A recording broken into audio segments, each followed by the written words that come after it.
You know, I have the great privilege of regularly speaking to Senator Ted Cruz because we have this show together, Verdict with Ted Cruz, which you can get on Apple Podcasts. You get it all over the place. So we talk about things that are really important, you know, national security and the presidential debate and the Supreme Court and the Constitution. We talk about all that stuff, right? But I now have to invite Senator Cruz on this show because I need some personal advice here. You see, the senator has a book coming out. It just came out actually this week, One Vote Away, about the crucial Supreme Court cases that were decided by one vote. Senator has a lot of personal insight into that.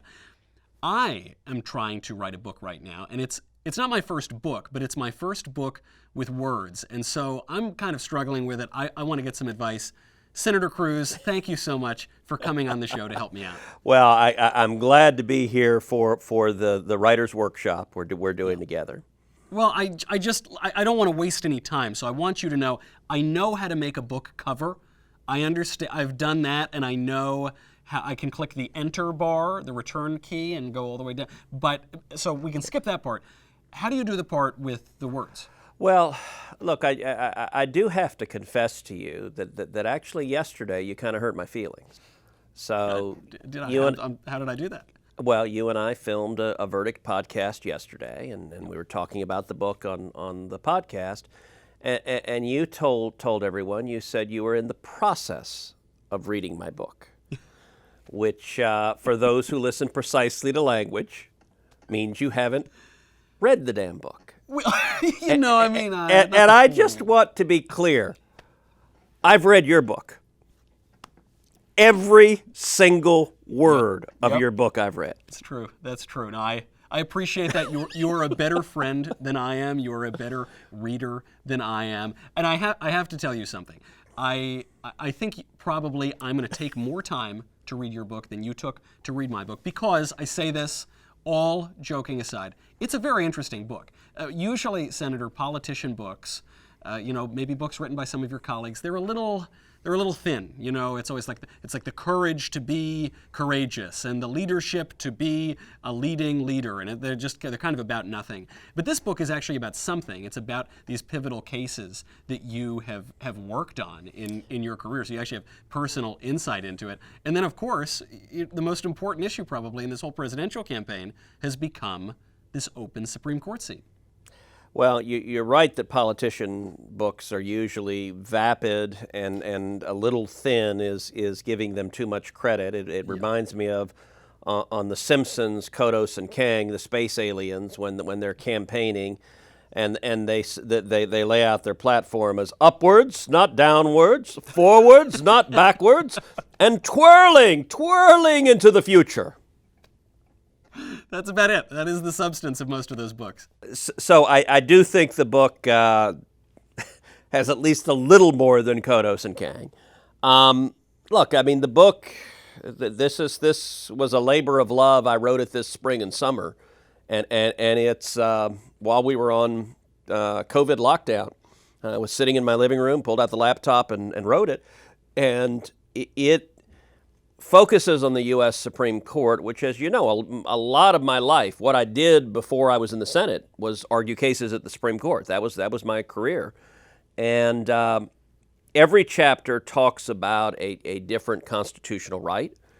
And I tell war stories. I talk about what the cases were about, the big cases, what the stakes were, and the inside, what's going on at the court, who the justices are. And really try to bring people behind the curtain to understand what's going on. And so it was a lot of fun writing. Obviously, when I was writing it this spring and summer, I had no idea we'd have a vacancy right now. I knew we had an election coming up in November, and the plan was release it right before the election to underscore the stakes of the election. I have to admit, I'm a little worried that I wrote about one vote away and essentially a vacancy on the Supreme Court, and it turns around and happens. I will say this, I'm really glad I didn't write about thermonuclear war. That is very true. Next book I suggest you write is about how I won the lottery or something like that. That could be great as well.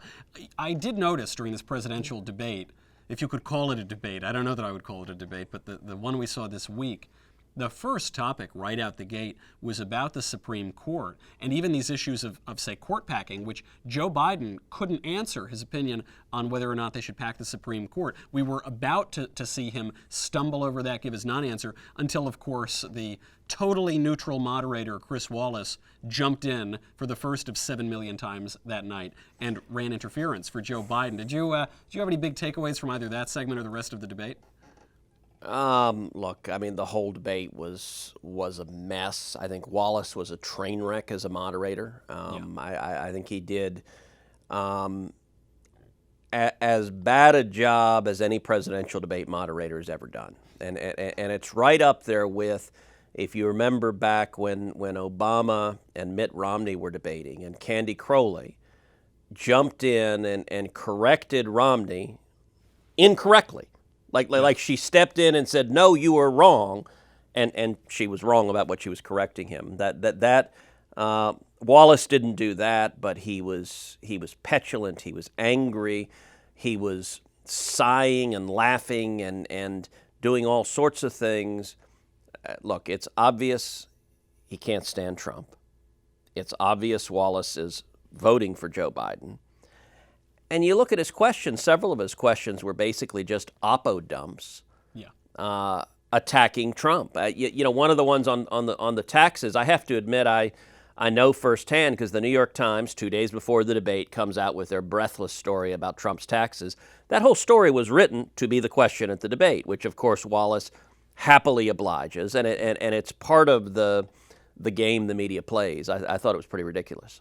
It was ridiculous, and I guess there's actually a parallel here between the courts and these moderators, right? Which is that the judges are supposed to be politically neutral. I mean, maybe they have their own private political views, but they don't let it affect how they rule on the bench. And the moderators of these debates are also supposed to be neutral, at least in as much as they're doing their job. And yet, in both cases, they have become so hyper-partisan. Chris Wallace, I believe, is a Democrat, but he's always, been kind of branded as fair down the middle. He's at an ostensibly right-wing or somewhat conservative news outlet.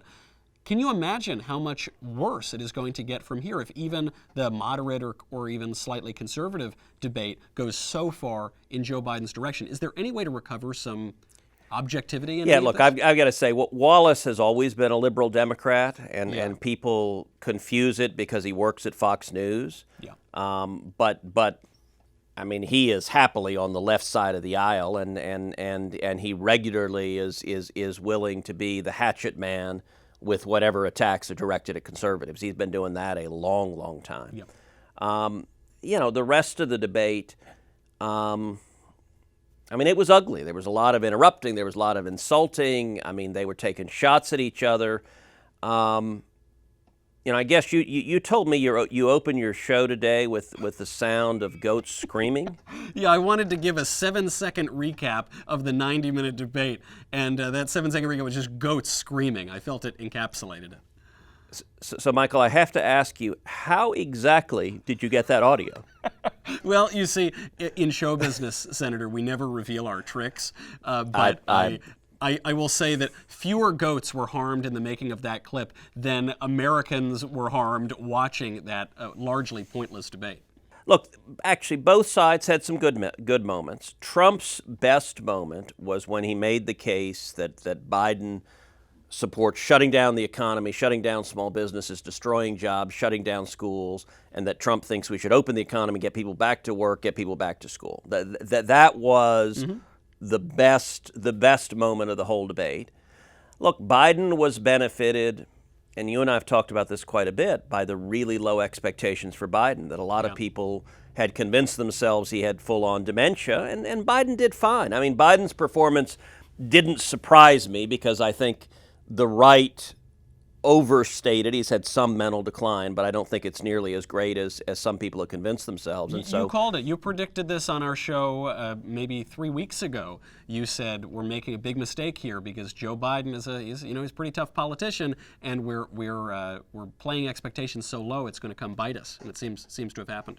Yeah, no, I think that's right, and Biden took the opportunity a couple of times to help himself, like when he categorically came out and said, I oppose defunding the police. Yeah. that was helpful to him. That actually moved the ball forward with him. Now, shame on Chris Wallace for not calling him on it, for not pressing back. And actually, the President Trump could have done a better job pressing back on that as well. He let Biden kind of wriggle away on that. I agree. They're now saying there will be more presidential debates. There was some question of whether Biden was going to throw in the towel and say we don't want any more of these. But I think, as you say, he may have helped himself a little bit during this past one. Is there any advice you would give to either the Republicans broadly as we're preparing for these debates, to the president, to the moderators? How would you like to see the second and third debate play out? So look, on moderators, this is a long-time beef of mine. Why the hell is every debate moderator in the primaries and the general a partisan Democrat who will never vote for the Republican? And we allow this to happen. It's an even bigger beef of mine during the primaries, because we have these lefty journalists moderate Republican primary debates. I don't know, maybe it's a bigger beef of mine because I didn't make it to the general, so it's the only one I participated in. But the moderators are all a bunch of people who are never going to vote in a Republican primary. And it seems to me if Republicans had any sense, we would say our primary debates will be moderated by someone who will vote in a Republican primary. And I don't know if you have a Sean Hannity or a Mark Levin or a Michael Knowles. I mean, you can have lots of different moderators who actually are themselves thinking through some subset of questions primary voters might be thinking. And then in the general, obviously, you couldn't have every moderator be a Republican, although we have every moderator be a Democrat right now in the general. But I would settle for at least some of them, at least some semblance of a balance, instead of just having, as we saw last night, the moderator play attack and be one-sided. Of course. I used to say this, and people would laugh at me. I'd say, we should have Rush Limbaugh moderate a debate. They'd say, oh my gosh, you're so crazy. Be great. It's like, why is it so crazy? Rachel Maddow does it on the left. Why don't we have someone who holds the opinions on the right? I agree. Rush would be fantastic, and actually Joe Rogan would be terrific. I mean, the media hates that, and Rogan endorsed Bernie friggin' Sanders. I mean, it's not like he's an arch conservative, but he would be a better choice than some of the so-called journalists who have done it historically. Absolutely. There is so much more to cover, obviously, but we're going to have to do that on the Verdict podcast. We're going to have people go over and subscribe on Apple Podcasts. Michael, did I mention I have a book? Oh, wait, hold on. Did you write a book? Hold on. Wait a second. I'm in the process of reading it. So the book, seriously, it actually is, it pains me to give an earnest and sincere compliment. The book is really good. It is an actual worthwhile read. I know everybody's so busy these days. It is worthwhile. It really puts into focus this issue of the Supreme Court, which is the top issue in the campaign. And then they'll be able to buy your book, and then we can keep the lights on in the Verdict studio and keep doing the show.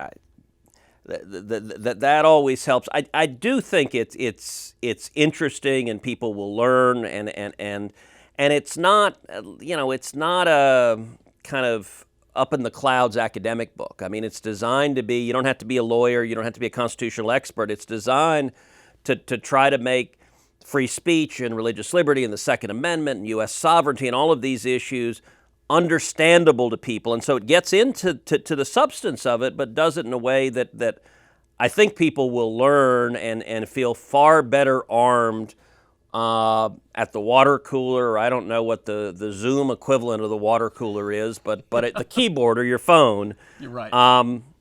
As we're debating 2020 and the elections and Judge Barrett and all of the issues going up, I think the book will be helpful to people, and you know what? You can bundle it and buy my book and your book together. You can, that's true. And if it takes, let's say it takes, I don't know, 6 hours or something to read your book, it'll take about 6 hours and 10 seconds to read both of our books together. You'll learn a lot. You can double your knowledge. I do appreciate, Senator, in the book that you don't need to be a constitutional expert or a lawyer to understand it, because as we've pointed out, I'm not even an expert in writing a book. I don't even know how to do that. So it is very accessible, very helpful, I think, and this is going to be the central debate up through November. And to be clear, Michael, you're underselling yourself because your book is truly comprehensive and encyclopedic. It includes every single conceivable reason to vote for Democrats. Well, thank you. I appreciate the compliment. I think you're absolutely right. And so when you go out and buy Senator Cruz's book, go buy my book too. Senator, I'll see you over on the set of Verdict.